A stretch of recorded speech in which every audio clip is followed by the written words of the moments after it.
అన్ని రోగాలు చుట్టుముట్టి, తెగుళ్ళు కూడా చుట్టుముట్టిన నారును గనక మన ప్రధాన పొలంలో నాటుకుంటే, ఇక మన పైరు గోవిందా అండి.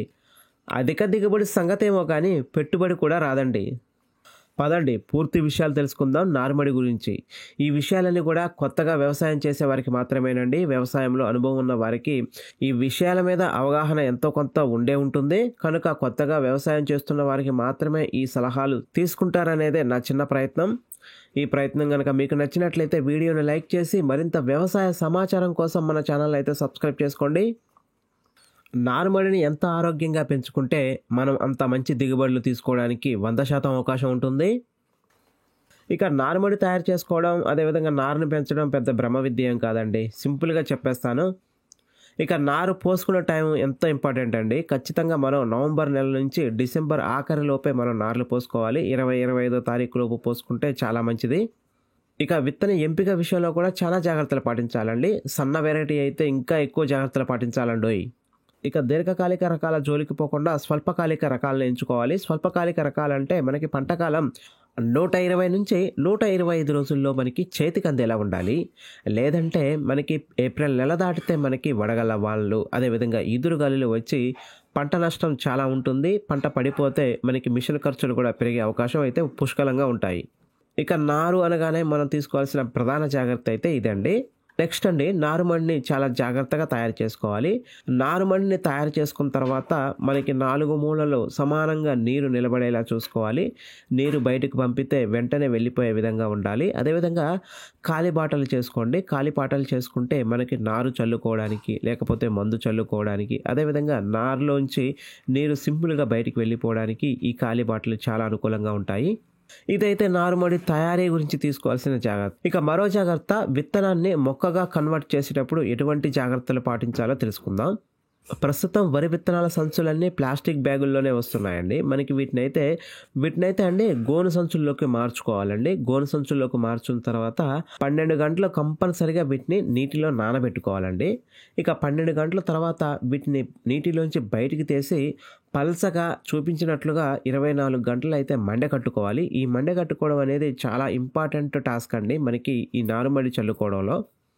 మనం ఇలా ప్రిపేర్ చేసుకున్న మండకండి గోరువెచ్చటి నీళ్ళు అంటే బావిలోంచి కానీ లేకపోతే మోటార్ వేసి కానీ పట్టుకొని ఆ నీరుని మాత్రమే చల్లుకోవాలి.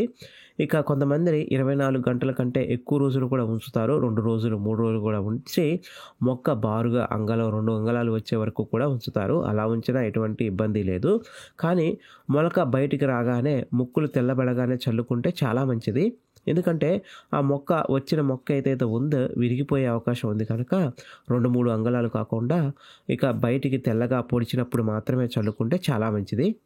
ఇక కొస ముక్కలు తెల్లబడిన ఈ విత్తనాన్ని చల్లుకోబోయే ముందు మడిలో ఖచ్చితంగా పలచగా నీరు పెట్టుకొని కుప్పలు పడుకోకుండా పలచగా చల్లుకోవాలండి.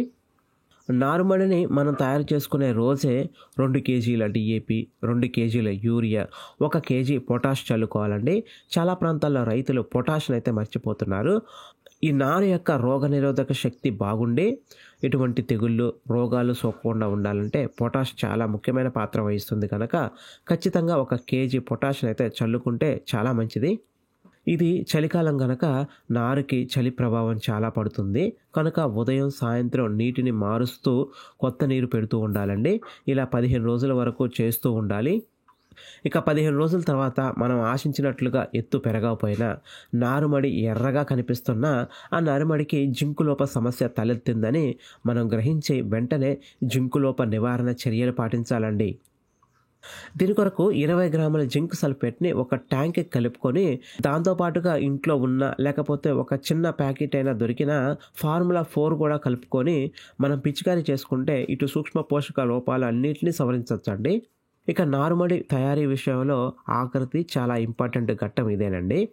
నారుమడి నుంచి ప్రధాన పొలంలోకి నాట్లు వేసిన తర్వాత ఎటువంటి రోగాలు నారుమడి నుంచి అయితే షిఫ్ట్ అవ్వద్దండి. ఆరోగ్యవంతమైన రోగాలు బారిన పడని నారును మాత్రమే మన ప్రధాన పొలంలో నాటుకోవాలి. అందుకొరకు మనం ప్రధాన పొలానికి అంటే నాట్లు వేసుకోవడానికి ఒక వారం రోజుల ముందు నారుకి 800 గ్రాముల కార్బోఫ్యూరాన్ 3G గుళికలు చల్లుకోవాలి. పల్చగా నీరు పెట్టి చల్లుకొని ఆ వారం రోజుల వరకు కూడా ఆ నీటిని అందులోనే నిల్వ ఉంచితే మంచిగా ఆ యొక్క గుళికల మందు అయితే ఆ నారుకి పడుతుంది. నారుమడికి తెగుళ్ళు కూడా సోకే అవకాశం ఉంటుంది కనుక నాట్లు వేసుకోవడానికి ఒక వారం ముందు ఒకసారి స్ప్రేయింగ్ చేసుకోవాలండి. నాటివోని ఒక 20 గ్రాములు ఒక ట్యాంక్‌కి మందు కనుక మనం స్ప్రే చేసుకున్నట్లయితే నారుమడి ఎటువంటి తెగుళ్ళ బారిన పడుకోకుండా చాలా ఆరోగ్యంగా పెరుగుతుంది. సో, మనం గనక ఇలా అన్ని రకాల జాగ్రత్తలు పాటించినట్లయితే అత్యంత ఆరోగ్యవంతమైన నారుని మనం ప్రధాన పొలంలో నాటుకున్న వాళ్ళమవుతామండి. ఇక నారు వయసు ఎట్టి పరిస్థితుల్లోనూ 30 రోజులు దాటకూడదండి. 25 రోజుల నారుని నాటుకుంటే చాలా మంచిది. ఎందుకంటే మనం ఎంచుకునే రకాలు ఇప్పుడు స్వల్పకాలిక రకాలండి. 35 రోజులు, 40 రోజులు, 45 రోజులు ఇలా చాలామంది ఆపుతూ ఉంటారండి. ఇలా ఆపితే మనం చాలా పిలకలు నష్టపోతామండి. అధిక పిలకలు సాధించాలంటే ఖచ్చితంగా 25-30 రోజుల లోపు నాటుకుంటే చాలా ఉత్తమం. సో, తెలుసుకున్నారు కదండీ! నారుమడికి సంబంధించిన అన్ని విషయాలు దాదాపుగా తెలుసుకున్నామనే అనుకుంటున్నాను. ఈ విషయాలన్నీ కూడా వ్యవసాయంలో ఇప్పుడిప్పుడే అడుగులు వేస్తున్న వారికి మాత్రమేనండి. ఎప్పటినుంచో వ్యవసాయం చేస్తున్న వారందరికీ ఈ విషయాలన్నీ ముందు నుంచే తెలిసే ఉంటాయి. ఒకవేళ ఈ వీడియో మీకు ఉపయోగపడినా, ఇక నారుమడి గురించి గానీ, వ్యవసాయానికి సంబంధించిన గానీ ఎటువంటి డౌట్స్ వచ్చినా కామెంట్ బాక్స్‌లో తెలియజేయండి. నేనైతే ఆన్సర్ చేసే ప్రయత్నం అయితే చేస్తాను. ఇక మరింత వ్యవసాయ సమాచారం తెలుసుకోవడానికి మన ఛానల్‌ని సబ్స్క్రైబ్ చేసుకోవడం మర్చిపోకండి. ఈ వీడియో దాదాపుగా మీకు నచ్చే ఉంటుంది. నచ్చినట్లయితే ఖచ్చితంగా లైక్ చేయడం మర్చిపోకండి. Thanks for watching.